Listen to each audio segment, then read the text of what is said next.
Dr. Janda, famous for his Operation Freedom radio show and his appearances on Greg Hunter and X22 Spotlight, is going to make some exclusive, shocking news in this exclusive interview.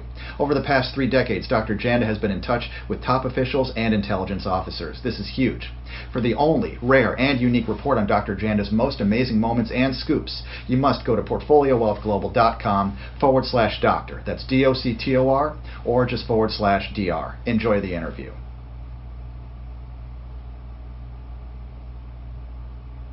Welcome to the Industry Experts Panel at PortfolioWealthGlobal.com. My name is Michelle Holliday. This is an interview that I have been waiting to conduct for a very long time because joining us today is Dr. Dave Janda. Dr. Janda is one of the most sought-after commentators on the web. His information is explosive, and it stems not just from his own stellar intelligence, but also from the corridors of governments and rogue agencies. In fact, his information is so unique that we have compiled a rare and exclusive free report about some of the most shocking truths that he has uncovered over the past year. The report is at portfoliowealthglobal.com/doctor. It contains some of his most incredible and unbelievable scoops and revelations. Dr. Janda, welcome to this show. How are you today? Michelle, it's an honor to be here, and I think you do a great job with your platform, and thanks for allowing me to network with your audience. Oh, thank you so much. It's an honor to even hear you say that, sir. I want to begin by saying that we really have no easy questions for you, because I know that you are a man of brutal honesty, which makes you absolutely fascinating to listen to. And we are all standing in such an incredible moment in history. We want to start off with a bird's eye view of the American working class. The U.S. has about 150 million working people. The rest are either retired, out of the workforce, or underage. Out of those 150 million employed citizens, about half receive an income that is less than $35,000 a year before taxes, and 15 million of them are minimum wage workers.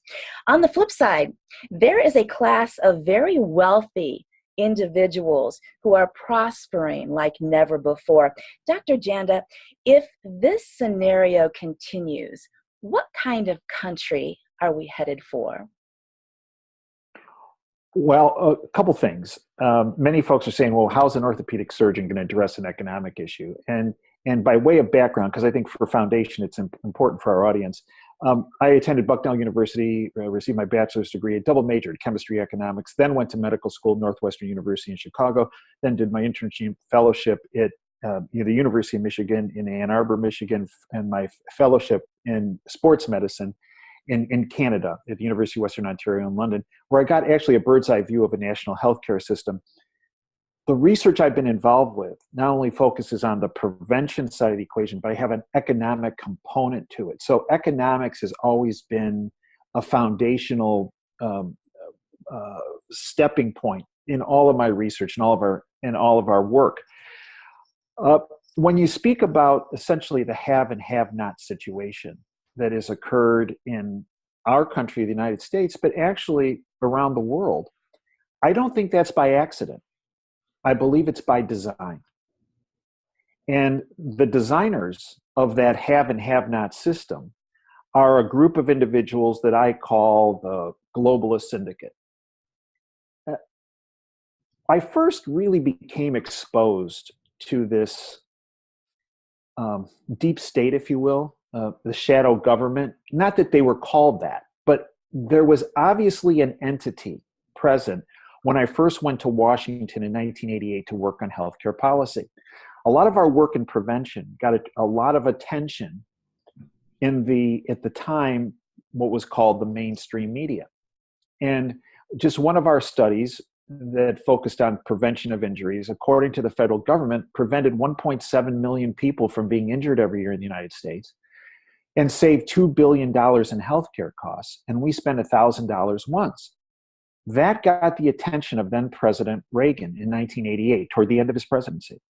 And he had a representative contact me and asked me if I would come to Washington and utilize my focus on economics with healthcare policy, with my experience in medicine, and my work in prevention and work with then Surgeon General C. Everett Koop on healthcare policy initiatives.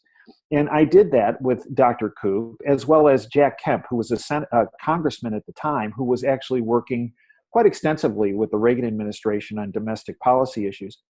And what's really troublesome, Michelle, when I look back 30 years now, doesn't seem that long, but it has been 30 years, the information and the suggestions that Dr. Koop ended up presenting to President Reagan about how to make the healthcare system more available, more affordable, and more quality oriented, not just for one group of people, but for everyone,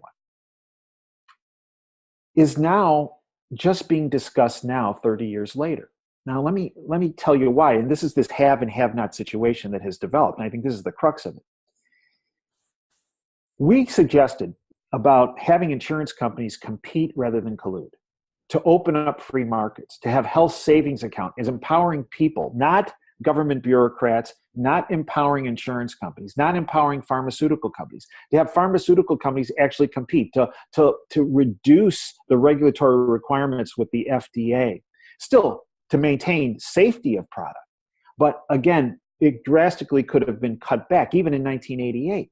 To have insurance companies sell product across state lines to compete rather than collude, to have pre-existing conditions essentially go away in a sense that create high-risk pools, which eventually actually happened to 35 states until Obamacare kicked in, which negated them. But to create small businesses where they could pool themselves so they could get better rates from insurance companies. Tort reform. These are all issues we came up with 30 years ago, presented to President Reagan. Now, when Surgeon General Koop presented this to President Reagan, here's what he said. Mr. President, this will make healthcare more available, more affordable, more quality-oriented for every American. However, it's going to upset the power brokers. It's going to upset the insurance industry, the pharmaceutical industry, the AMA, and you put all three of those together, and I call them the medical industrial complex. Ronald Reagan looked at Surgeon General Koop and said the following: I don't care who it upsets as long as it helps people.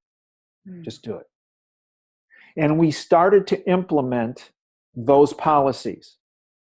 That was toward the end of the Reagan administration. And then George H.W. Bush came along, and Dr. Koop presented this information to him and his administration. They said, we can't do this.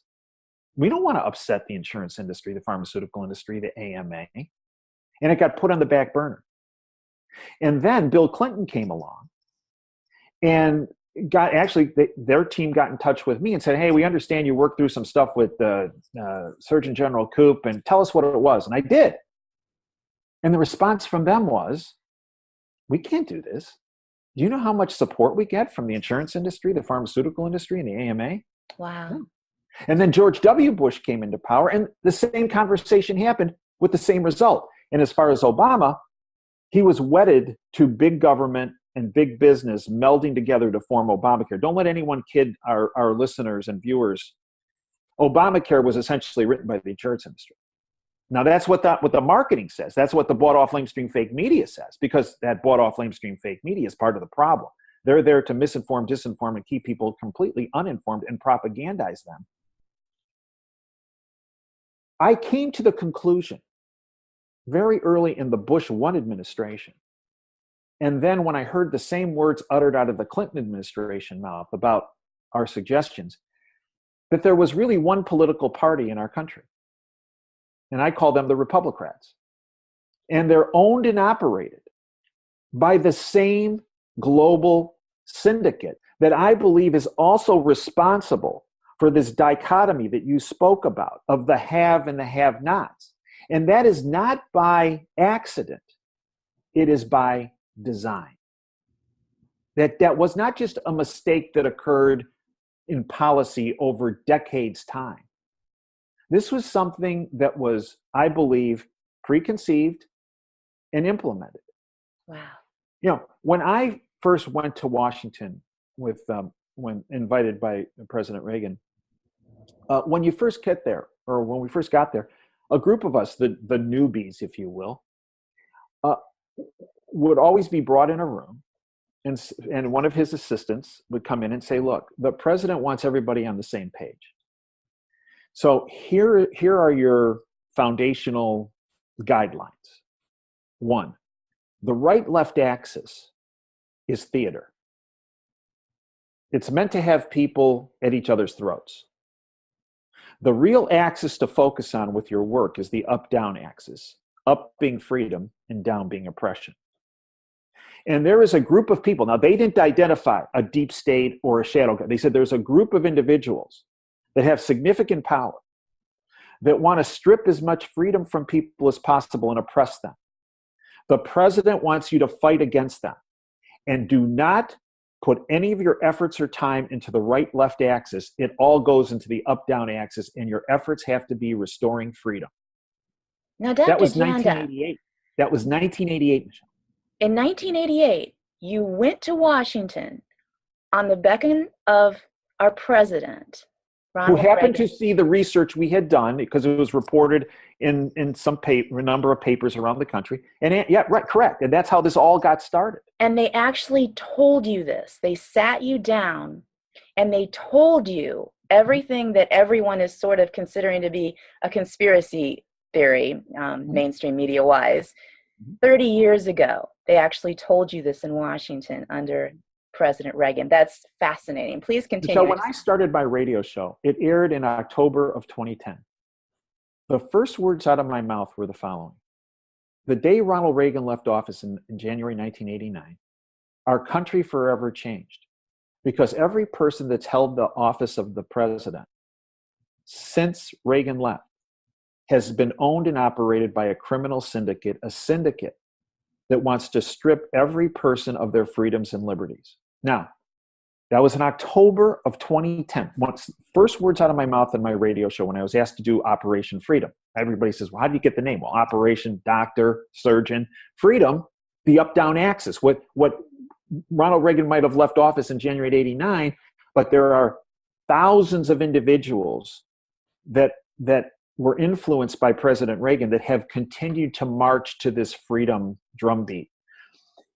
When I came out with that statement, the radio station was inundated with calls because I spoke about the shadow government, about the deep state. I actually even said deep state back in 2010. And the calls were, this guy seems nice, but he's a conspiracy theorist. He's crazy. This guy's way wrong.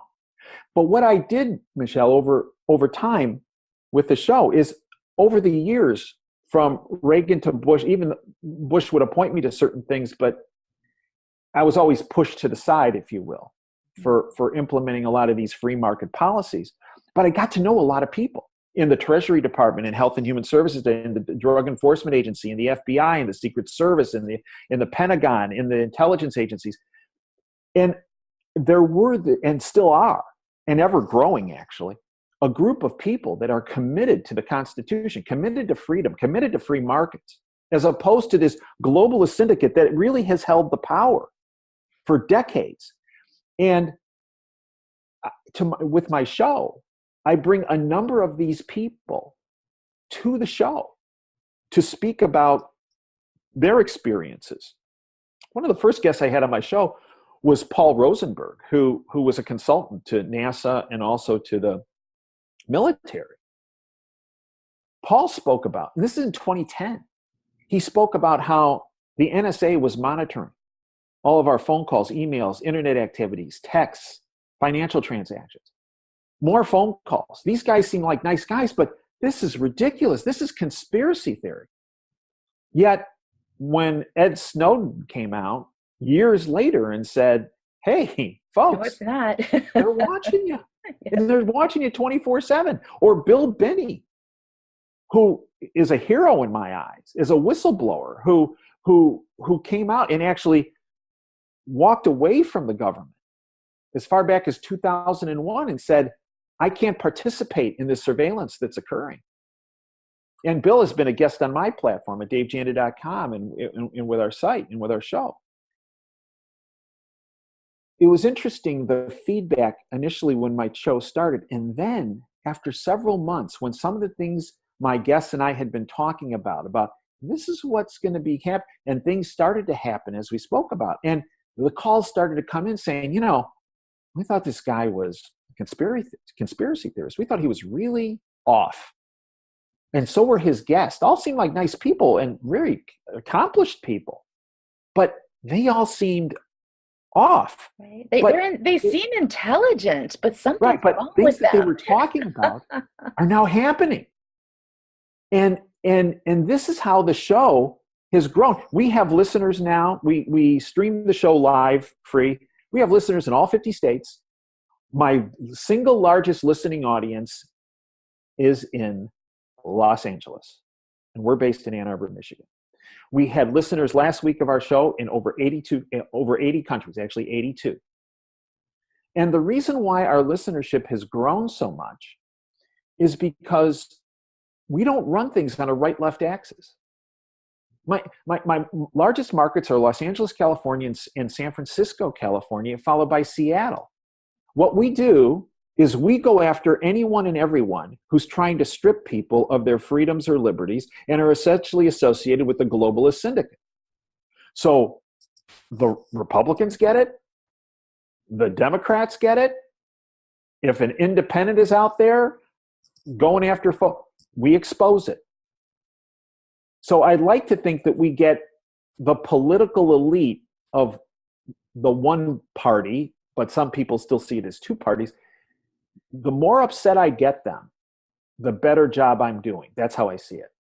It takes such courage. I mean, people don't realize in the general public, when they hear people talking about these conspiracy theories and go on, they don't realize that people are bringing them information that could put them in danger. And, the truth is, Ed Snowden's life, he went on the run after he exposed what was happening with the NSA. And it's so incredible to know someone such as yourself, an orthopedic surgeon with years of experience, being actually sought after by an administration of a president, knowing what you know and going about it and hearing it from you directly blows apart the theory of the conspiracy theory, right? Mm-hmm. In my opinion. No, I agree with you. And it's not just some of these rogue elements that target you for telling the truth. I was targeted actually by the Obama administration, very high up in the Obama administration, because of my, if you will, exposure early on of what Obamacare was about. Obamacare, and very few people realize this, and because the bought-off lamestream fake media won't talk about this, Obamacare was two parts. It wasn't one part. It was two. Everybody thinks Obamacare was the health care bill that passed in 2010. Well, that was part of it. The second part. The first part was actually hidden in the stimulus bill. And that's where all the rationing boards and the enforcement boards were. And I was kind of tipped off that there was going to be something in some early legislation based on the people that I still knew that worked in the White House that were telling me there's a lot of stuff, there's something coming down with healthcare real early, and you better be aware of it. And the first piece of legislation that came out less than a month after Obama was inaugurated was the stimulus bill.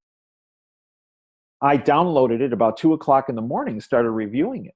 And about 300 or 400 pages in, I came across a section that was very similar to Hillary Care. And I had been one of the people that had reviewed Hillary Care. Now, I'm a person who wants healthcare reform. I've been wanting healthcare reform since 1988. I have a track record of that. But I don't want healthcare reform that's going to empower further empower insurance companies, government bureaucrats who have no functional medical knowledge, that take the finances away from people and take their ability to choose away from people. I don't want that. I want to empower people. And when Hillary Care came along, I became a very outspoken opponent of that bureaucratically dominated, oppressive program. When I started to read the stimulus bill about 400 pages in and got to the healthcare aspect that was hidden in there, It was essentially Hillary Care 2 that empowered insurance companies and government bureaucrats and instituted the most unethical and inhumane means of cutting healthcare costs, the rationing and denying of care by bureaucrats thousands of miles away that had no functional medical knowledge. I spoke up about that. And in fact, I gave a presentation that was YouTube. I didn't know it was actually being taped at the time, but fine. And it was released. That YouTube got over 2.9 million hits. And it was just a brief 5-minute dissection of Obamacare. It's still on YouTube if folks want to go to it. But here were the ramifications. It set off this firestorm of people saying, wait a minute. What's this rationing bit? Because in my analysis, I predicted costs would go up, insurance premiums would go up, there would be less competition amongst insurance companies, the quality of care would suffer, people would be shoved into Medicaid, which is a very poor insurance delivery system, healthcare delivery system for folks to rely on.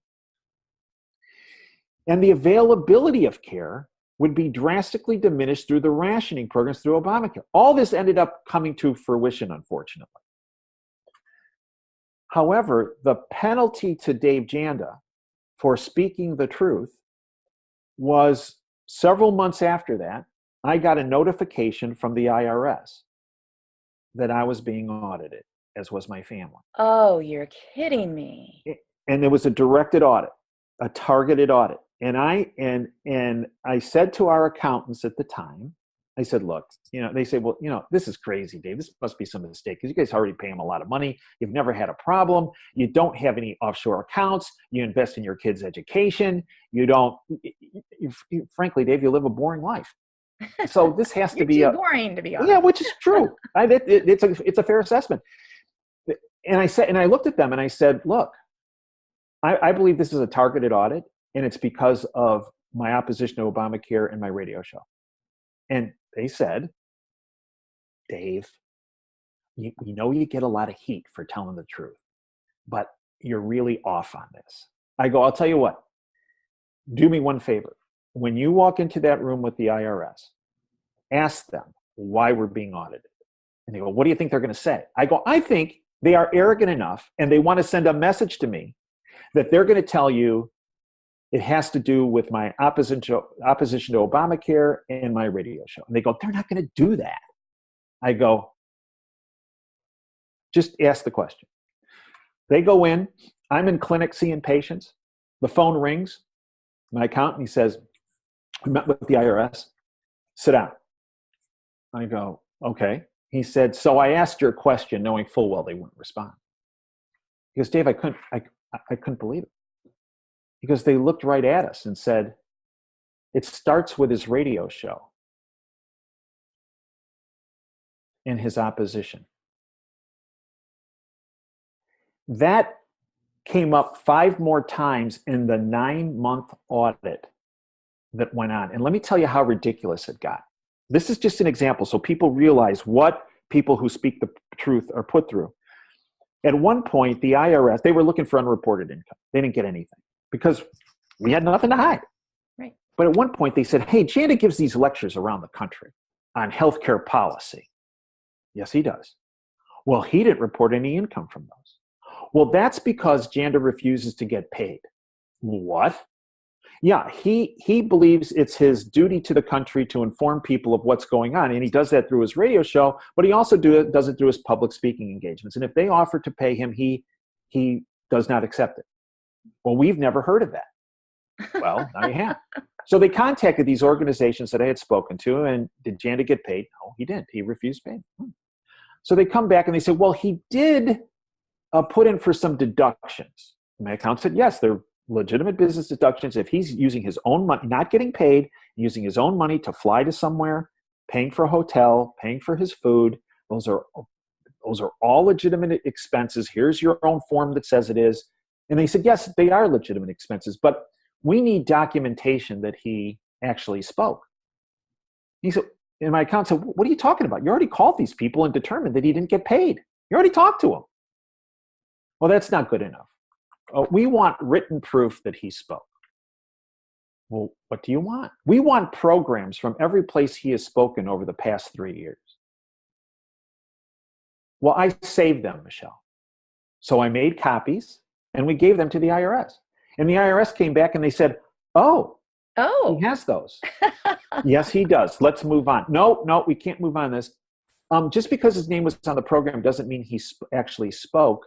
We want a note from every facility that he spoke at, every event, that he actually spoke. Well, I saved thank you email. So what we did is we redacted people's email address, but it confirmed when I spoke, what I spoke on, crowd reaction. And we gave those to them. You keep records like no other, so they're completely shocked. Right, because they're used to people rolling over. This became very obvious. And so the IRS comes back and they go, oh, he has those. Yes, he does. Well, we need one other item before we can approve the deduction. What would that be? We want a list, I kid you not, we want a list of everyone who was in the audience at each one of those events where he spoke at. And our accountant said, you know what, this is unconstitutional. This is harassment. This is time for our attorney to come in, right? First of all, if he had that list, which he does not have, you would not be entitled to it. But why in the world would you want a list of people other than trying to then harass them? And the response was, well, if there were any federal officials in the crowd, since Janda is speaking about public policy, that could be construed as lobbying, and lobbying expenses are not deductible. And this is the type, this is not conspiracy theory. This is what occurred. Personal experience. And it just didn't occur to Dave Janda. It happened to thousands of individuals who spoke out. And it didn't stop with Lois Lerner. Lois Lerner was, if you will, the dog who was put out there to hunt for patriots. There was somebody on top of that horse telling the dog to go get the patriots. And I believe that goes all the way back to the West Wing of the White House and to the Oval Office. Really? Yes. It's so shocking to know that the IRS came after you because, I mean, it's a notorious scandal that they were sending the IRS after people. That nobody has yet to pay a price for. And you see, in your first statement, you talked about essentially the have and have-nots. You see, they not only co-opted the economic system to create economic have and have-nots, but they also co-opted the legal system. There's a rule of law for people like you, Michelle, for me, for every one of our listeners. And then there's the rule of law for those puppets of the globalist syndicate that can do anything and everything and get away with it. And they're Republican and they're Democrat. It's not just one party. They're both part of that syndicate. And it creates economic divergencies that are enormous. And also when it comes to the rule of law. The good news is, of my 30 years dealing with people in Washington, I believe that dichotomy when it comes to the rule of law. And I also believe when it comes to the financial system is starting to shrink. And I believe as more freedom fighters get more and more power, and many people believe this is hopium and it's pie in the sky and wishful thinking.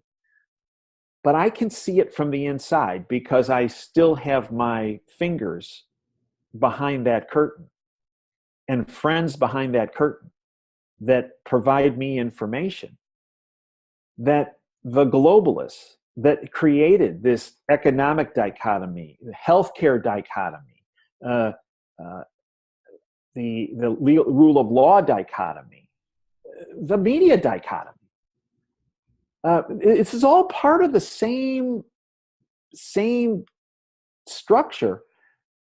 The folks that have been on offense for many, many decades, and you can take it all the way back to Some people take it back to 1913 when the Fed was created on Jekyll Island by the group of private bankers. I mean, your audience is well aware of this. I hope my audience is well aware of this with my platform. But, Michelle, if we go outside that window in Ann Arbor, Michigan, and go on the street, and I've done it, and ask people, hey, tell me about the Federal Reserve. What branch of the government are they? Are they part of the executive branch, legislative branch, or judicial branch? And no one knows, right? 9 out of 10 people will give you an answer. Oh, they're part of the executive branch. Ugh. They're part of it must be part of the legislative branch. Oh, occasionally I get a couple judicials. It's rare. It is rare that people say they're a group of independent private bankers who really took control. A private company. They're the criminals really involved. They're a tentacle of the globalist syndicate. It's rare that I will get an answer that's the facts, the truth. That's extraordinary. I mean, with as much information that's out there on YouTube now these days, I mean, it's almost abominable for people not to know things. So here's what I find with that. Folks watch YouTube and they go, well, that's really interesting. And then they turn on their TV that they're paying $150 for cable for a month, which is an incredible scam, right? You're paying $150 to be indoctrinated with propaganda that's misinformation, disinformation.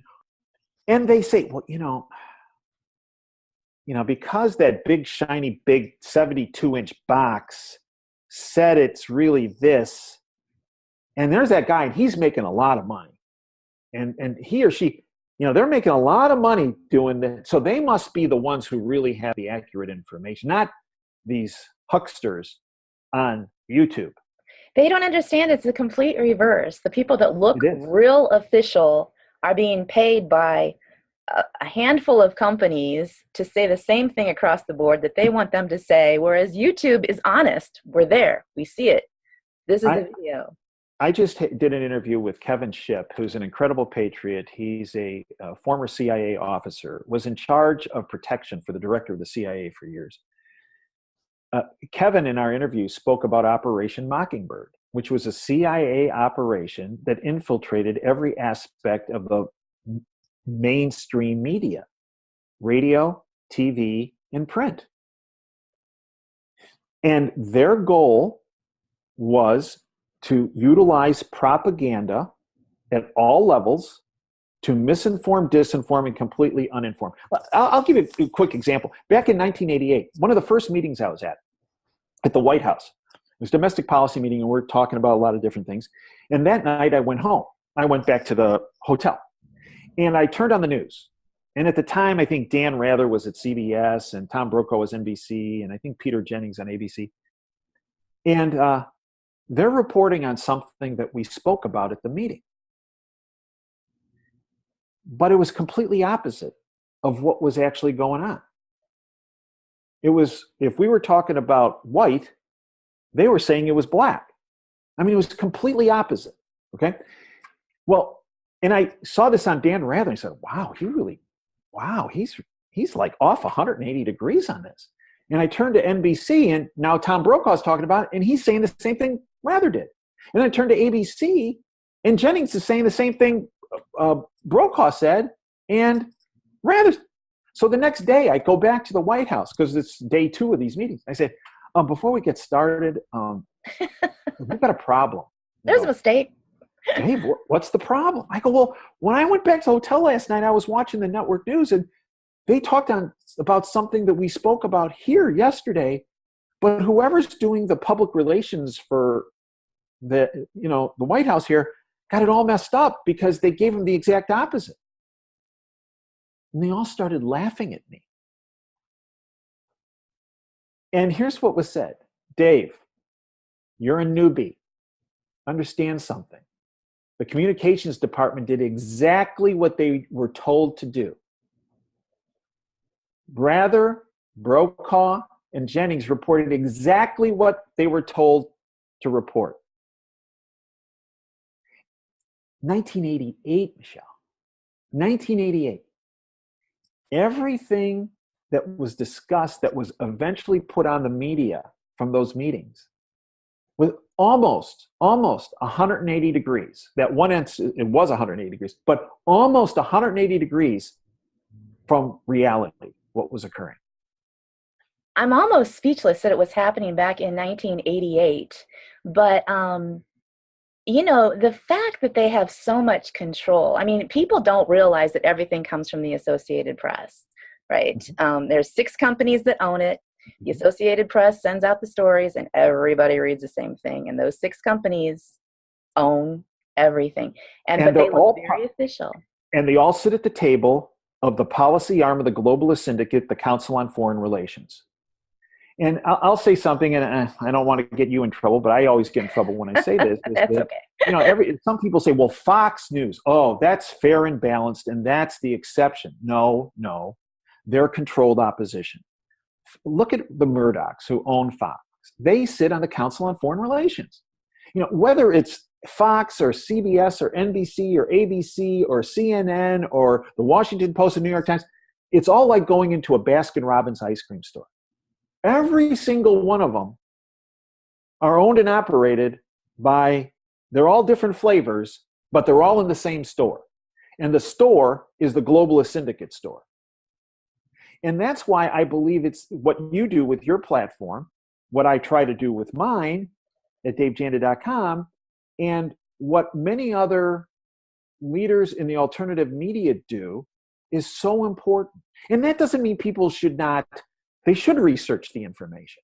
They should look for verification of what's being said. And they should, but the problem is that the syndicate has tried to make life where people aren't analytical.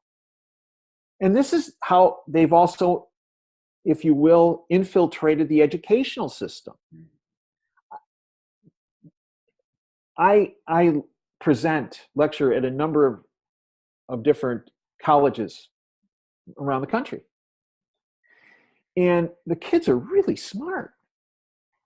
But when I start pushing them on analysis, their analytical abilities, they're not wired that way. And they haven't been wired that way, not just in college, not just high school, but through their middle school years and their elementary school years. And I don't believe that's an accident. You see, the syndicate do not want people who can analytically think. They want people to absorb like sponges and then just let it sit in and not analyze and just essentially spit it back out. And it's really worked. University students across the country, I mean, they say they have no idea. When you talk to them about Venezuela, for instance, it's like, where's that? What does that matter? Right. Why does that matter? And I'm like, what you're trying to have happen will turn us into Venezuela. So you have to look at the outcome of what the steps you are taking toward.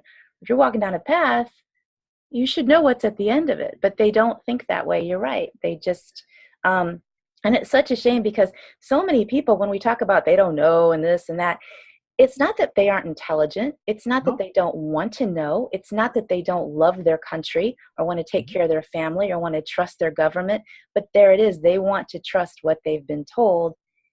And it's so hard to tell someone who really believes and trusts in their media and their government what's actually happening without enraging them.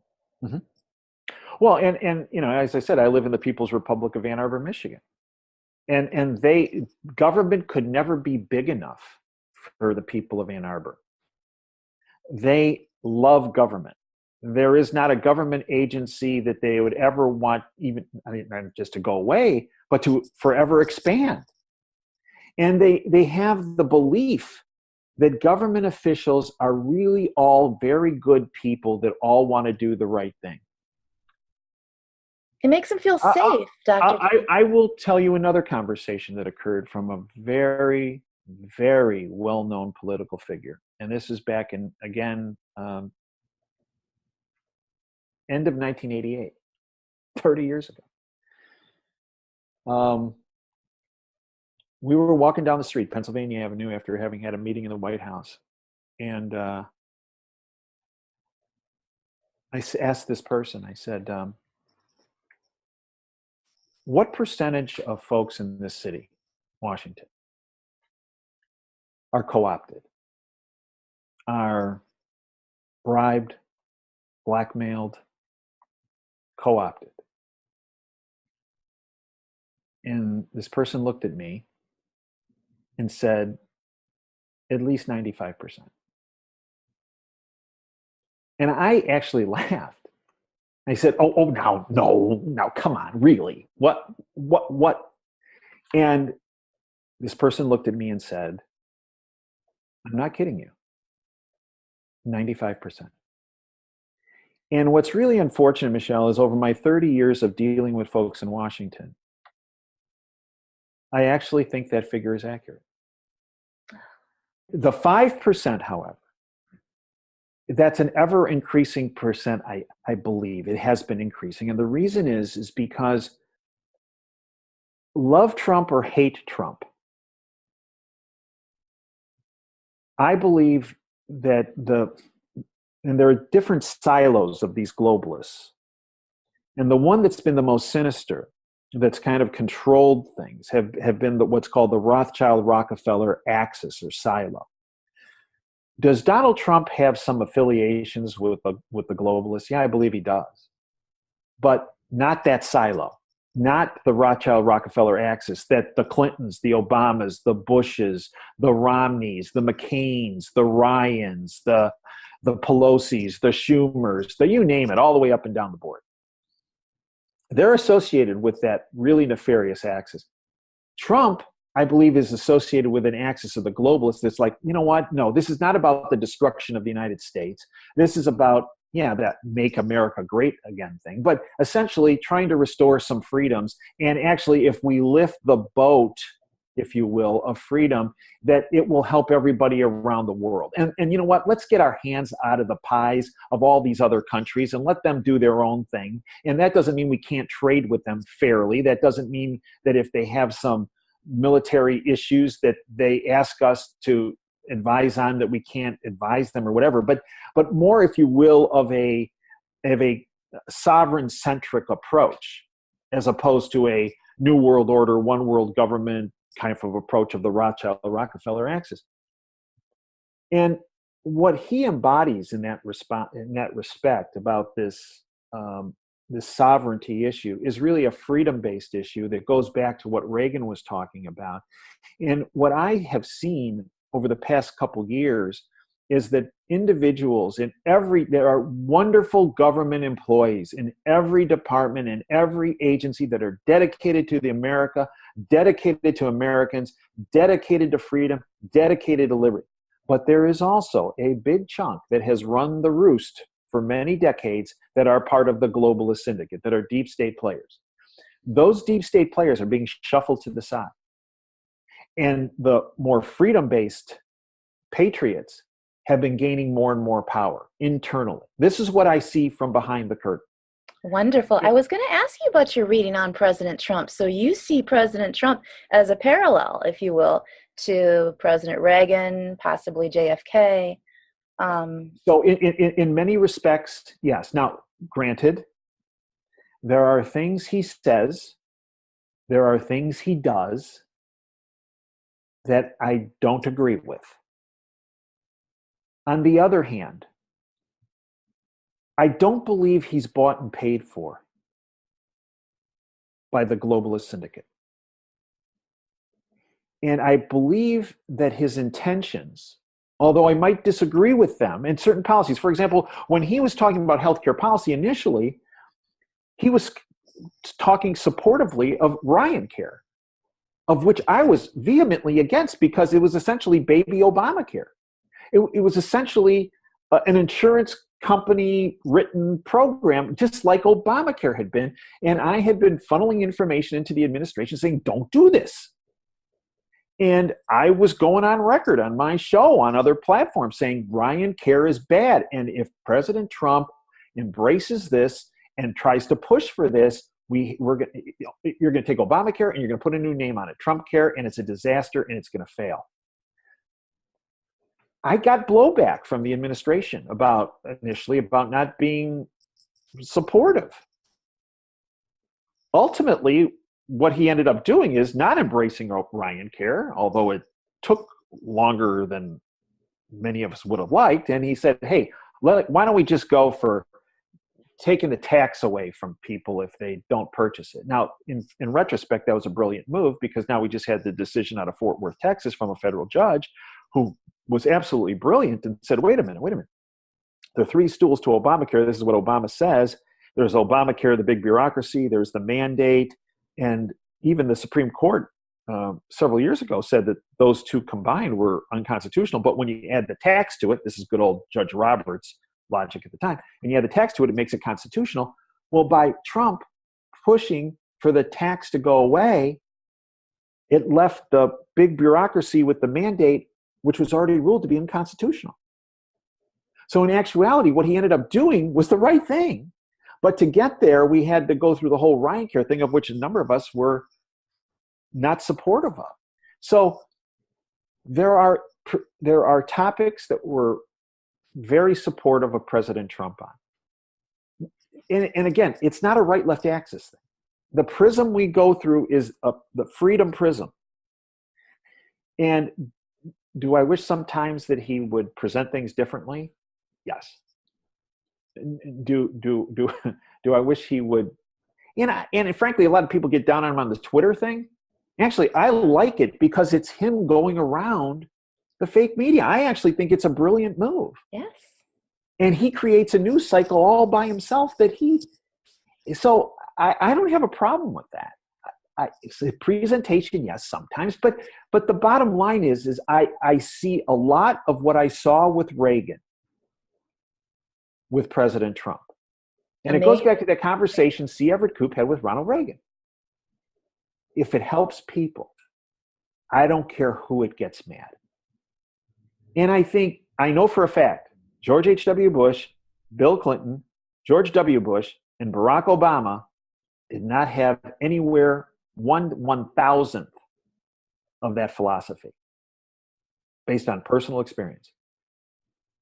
But what I see from President Trump is I see a big chunk of that Reagan-esque populism that Reagan really had as his core. That is so, how can we say, comforting, because the people of our country have really watched and know something's wrong. People know something's wrong, even if they're for Hillary or whatnot. They think, I really don't know what the folks on the left think would solve the problem, but folks on the right who are conservative, patriots, constitutionalists are really comforted. And what you've just said is so comforting too, because honestly, there tends to be a question in the back of your mind: is Trump connected to all of this? Mm-hmm. Yeah, and as I said, I do think he has some connections to the globalists, but I believe his connections with the globalists are very different than the connections to the Rothschild-Rockefeller axis. I believe they're very, very different. And in fact, those two factions, if you will, of globalists are head-to-head against each other. And people say, well, I don't know if that's the case. Well, you can look at some issues that he's come out against that were very supported by the Rothschild-Rockefeller axis of globalists, the TPP, the Trans-Pacific Partnership. If you look at how he's talking about the pharmaceutical industry, and about their pricing and their competition issues. If you look at his position on climate change, these are all core positions that the globalist syndicate essentially were utilizing as Trojan horses to gain further control, or about government-run healthcare. The left right now solution to, as Obamacare implodes, is what? Single payer. In other words, more government. So the government already took a big chunk of healthcare delivery system under its wing with Obamacare. It's imploding. It's failing miserably. cost-wise, quality-wise, availability-wise. I mean, it was just a study that came out of the Journal of the American Medical Association, no less, that showed that Obamacare policies have led to a higher mortality rate, a higher death rate in folks with heart failure diagnoses and pneumonia. Well, many of us predicted that years ago. Trump has come out against a single payer plan, which is what the globalists are for. So right now, if you look at the globalists, the left, the left that has globalist ties, they're saying, well, we want a single payer plan. You got some Republicans that are saying that too. So that whole right-left axis thing, people are looking at it the wrong way. And so the government took over part of healthcare delivery with Obamacare. They failed miserably. And now what the globalists are saying is, well, the problem is you didn't give us enough control. What? That's what they're saying. That's where the you already messed up with Obamacare. Why wouldn't you give more power, more control? And that's the thing that bothers me about healthcare reform with Obamacare. It wasn't about creating more available, more affordable, more quality-oriented healthcare. It was about getting control of people's lives, how they live, and ultimately how they die. And I know that sounds sinister, but if you sit down and read both parts of Obamacare, it becomes very clear that this was about a control mechanism. And look at how President Trump has taken on the issues of our sovereignty with the border. Yes. The globalists, just look at Europe and what they did to Europe, the globalists, with their policies and destroyed the sovereignty of countries and the havoc it has wreaked. They want to do the same thing with our borders. And they're succeeding in some sense. Yes, that's what's so scary in Michigan. I mean, people take a look at what's happening in Dearborn if they would just look it up on YouTube. I'm not even going to say what's happening. I mean, well, and I almost have no words for what's happening. Congressional representative from Dearborn, mm-hmm. Her first day in Washington was the one who uttered the words, "We have to get that MF." Oh, is that their rep? I didn't even know that. Right. And but did that surprise any of us? I mean, I guess a little bit, but not really. It didn't shock us. And whenever I see someone pushing for open borders, more government intervention, more crony capitalism of the incestuous relationship of big business with big government as opposed to competition, whenever I see anybody pushing those concepts, crony capitalism, more government, bigger government, dissolution of borders, more control for an elite group of individuals, those are the diagnosis is that person is a globalist. And those are the very people that have destroyed the world and want to even make it a bigger hellhole than it currently is.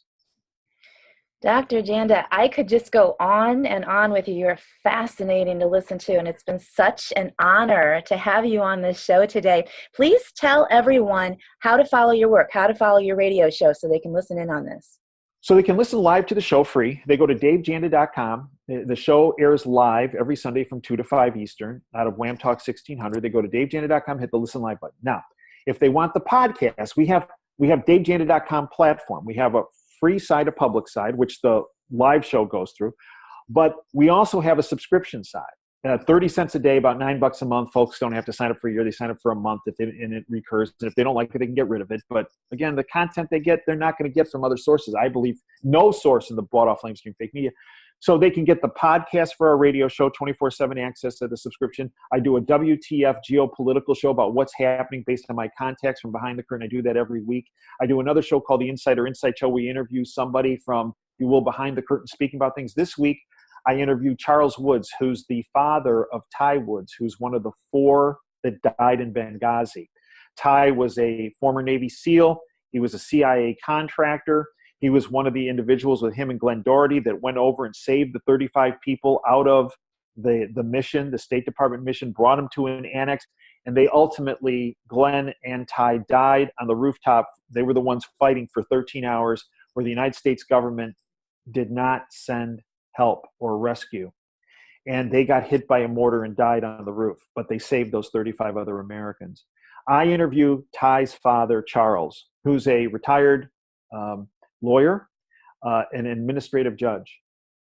That interview, I believe, is one of the most powerful interviews I've ever done, because he exposes, as we have done on my show with a number of folks from the military, General Paul Vallely, Admiral Ace Lyons, General Tom McInerney, Claire Lopez, former CIA analyst, on my show, expose what Benghazi was all about. And in a nutshell, and Charles confirms this, it was a weapons running operation run by the Obama administration, along with Hillary Clinton, a weapons running operation to assassinate Gaddafi. They reversed the flow of arms to weaponize and support who? ISIS. And those 3 other Americans died because Stevens, who was in charge of the operation on the ground, got cold feet, and he started to talk to people outside of the Obama-Clinton sphere about what was going on about the illegal weapons running. And they had, if you will, to make sure that all ends were disposed of and evidence demolished. And that's why those 4 Americans died. Wow. It is devastating. And when people say that they want our government leaders to have more power and more control, they need to learn about Benghazi, the truth. And anyone who knows the truth about Benghazi and wants our leaders to have more power and more control, they're delusional. Dr. So Janda. that's available. In addition, I have my YouTube channel, Operation Freedom.